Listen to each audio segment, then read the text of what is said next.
안녕하세요. DB성형외과의 디테일러 국동비 원장입니다. 이번 영상의 주제는 나이가 좀 있으신 중년분들에게서 자연유착법으로 쌍꺼풀을 해결하는 방법에 대해서 해보려고 하는데요. 제가 지난주에 어떤 분 수술을 한 분 해드리면서 중년 여성분이신데 이제 쌍꺼풀 수술을 이제 한번 하셨었어요. 수술한 지 이제 10년, 20년이 돼가다 보니 피부 처짐은 이 눈 바깥쪽이 먼저 오게 돼 있거든요. 그러다 보면 이제 쌍꺼풀이 바깥쪽이 낮아지는 거죠. 눈도 처져 보이고 늙어 보이고 그런 부분이 있기 때문에 그거를 이제 해결을 하고 싶은데 일반적으로는 눈썹화 거상이라 그래서 처진 피부를 잘라내서 위로 당겨주는 그런 수술이 있게 되겠죠. 하지만 이제 그 수술은 이제 잘 안 보이지만 그래도 선이 보일 수 있기 때문에 꺼려 하시는 분들이 있단 말이에요. 본인은 이제 효과가 좀 덜해도 좋으니 자연유착법으로만 최대한 해결을 한번 해달라, 이런 요구를 하시는 분들이 계세요. 저도 이제 예전 쌍꺼풀 수술의 어떤 디자인 또는 뭐 본인 쌍꺼풀이라고 하면은 예전 쌍꺼풀 라인이 몇 미리 높이에 있는지 뭐 바깥쪽은 몇 미리에 있는지 이런 걸 다 확인해서 자연유착법으로 가능한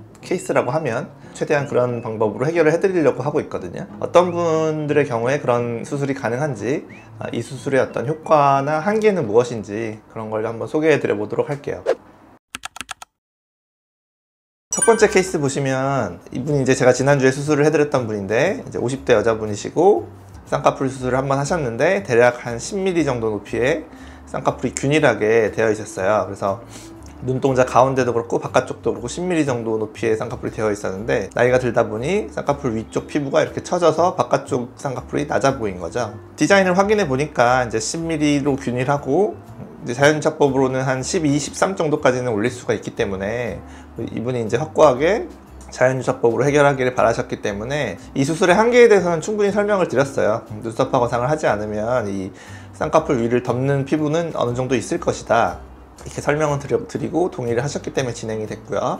이분의 이제 수술 당일 사진인데 물론 좀 부어있고 마취제에서 이미 좀 눈이 붓고 그렇기 때문에 좀 부자연스러운 모습이 있긴 하지만 수술 직후에는 이 정도까지 이제 바짝 올라가게, 좀 과하게 올라간 듯 하게 해놓아야만 이제 다시 붓기가 빠지고 위에 피부가 좀 덮어주면서 결국에는 좀 수술 전과 확실히 달라 보이는 그런 결과를 내게 되어 있거든요. 특히 바깥쪽을 12mm로 올려서 바깥쪽으로 갈수록 쭉 뻗어 보이고 높아지는 그런 쌍꺼풀, 젊은 사람들이 갖고 있는 흔히 젊어 보이는 쌍꺼풀 형태로 이렇게 바꿔드렸고, 이분의 경우에는 아직 이제 지난주에 했기 때문에 한 달이 되지 않아서 최종 결과는 아직 오지 않으셨지만 수술 직후에 이 정도 결과를 만들어 놓으면 수술 후 한 달 후 경과도 좋을 것으로 예상이 된다. 두 번째 케이스 보시면 이분은 좀 더 어린 분이세요. 이제 40대 여자분이신데 수술을 이제 해놨는데 바깥쪽만 이렇게 쌍꺼풀이 덮였다, 처져서 쌍꺼풀이 얇아졌다, 그리고 비대칭 쌍꺼풀 두께의 비대칭도 좀 있으시죠. 이분의 경우에도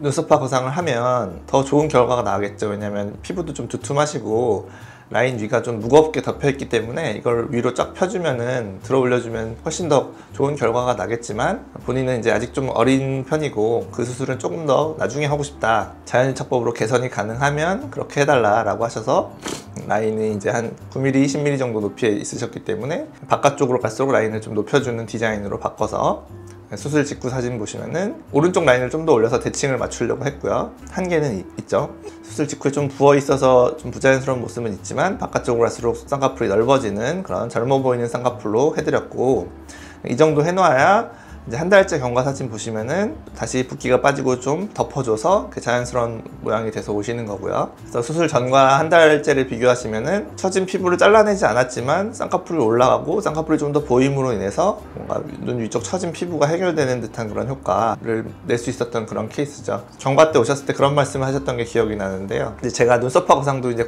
말씀을 드렸고 권해드렸었기 때문에 그 부분의 어떤 아쉬움 또는 약간의 이제 앞으로 생길 문제들에서 정확히 인지를 하고 있다. 수술에 대해서는 자연유착법으로 이 정도 변화를 냈다면 충분히 만족을 한다. 하지만 이 상태에서 더 이상은 이제 라인을 올릴 수가 없기 때문에 5년, 10년이 지났을 때는 분명히 원장님이 그 말씀하셨던 그런 문제가 더 생길 거라서 이제 눈썹화 거상을 그때는 본인도 피할 수 없을 거라고 생각한다. 그래서 다시 저에게 하러 오겠다, 이제 그런 말씀을 하셨던 기억이 나네요. 어찌됐든 뒤쪽 약간의 처짐은 자연유착법이라는 간단한 수술로도 개선을 시켜서 한 5년, 10년은 그래도 충분히 버티실 수 있지 않을까 그런 생각이 들고요. 그래서 굉장히 효율적인 수술이라고 생각할 수가 있죠. 그 다음에 이제 세 번째 케이스는 전형적인 이제 50대 여자분 케이스인데 쌍꺼풀이 바깥쪽만 이렇게 얇아져 있죠. 처져 있고. 나이가 들면 이게 이제 노화의 전형적인 모습이에요. 그래서 쌍꺼풀이 안쪽이 두껍고 바깥쪽이 얇아진 이런 형태의 모습인데, 사실 이 정도 되면 바깥쪽을 엄청나게 올릴 수는 없어서 뒤로 갈수록 두꺼워지는 쌍꺼풀을 만들기에는 좀 역부족이에요. 하지만 이분도 어딘가에 절개를 하는 흉터가 남는 그런 것을 굉장히 꺼려 하셨기 때문에 충분히 뭐 효과의 한계는 있을 수 있다는 부분을 설명을 드리고 동의를 구한 후에 자연유착법으로 이 눈 가운데부터 바깥쪽만 올려주는 방법, 안쪽은 전혀 올리질 않았겠죠. 이미 충분히 높으시니까 2-3mm 정도 바깥쪽을 높여주는 디자인으로 바꿔줘서, 이분은 수술 직후가 아니라 그 일주일째 사진인데요. 눈밑 지방 재배치 수술도 같이 하셔서 이제 일주일째 밑에 이제 실법으로 오시다 보니까 일주일째 사진이 남아있는데, 눈 밑에도 수술하셨기 때문에 좀 전반적으로 눈이 많이 부어있긴 하죠. 쌍꺼풀만 보시면, 지금 보시면 좀 균일한 두께의 쌍꺼풀을 만들어내서 이렇게 좀 더 젊어 보이게 해놨는데, 이제 이렇게 유지가 되진 않겠죠. 한 달째 이제 경과 사진 온 사진 보시면은 약간은 붓기가 빠지고 약간은 위에가 덮여서 뭐 아쉽다면 아쉬운 점이 남았다고 할 수는 있지만, 뭐 그런 한계나 어떤 그런 부분은 이제 충분히 이해하시고 본인이 원하는 대로 수술을 하신 거기 때문에 자연유착법으로 이 정도 라인이 높아진 것, 천이 피부가 해결돼 보이는 것, 지금 굉장히 만족스럽다라고 표현해 주셨던 그런 분이에요. 눈 밑에 쪽도 지방 재배치가 잘 돼서 평평해짐으로 인해서 위아래가 다 이렇게 개선되고 나니까 뭐 수술 전과 후를 비교했을 때 뭐 적게는 10년, 많게는 20년 젊어 보이는 그런 효과가 났다고 볼 수 있죠. 어디 피부 쪽에 전혀 절개 없이 뭐 상안검이나 하안검, 뭐 눈썹 화상 이런 수술들은 이제 절개를 할 수밖에 없는데, 그런 거 전혀 없이 젊어지셨으니까 적게 투자하고 어느 정도 효과를 얻어서 괜찮은 어떤 수술이었다, 이렇게 이제 표현하셨던 기억이 나네요. 대부분의 이제 중년 여성분들이 이제 성형외과에 수술을 하러 가시면, 첫 수술이든 재수술이든 대부분은 이제 어딘가를 절개하는, 처진 피부를 제거하면서 하는 상안검 수술 또는 뭐 눈썹화 거상, 뭐 이런 수술들을 이제 권하게 되는데요.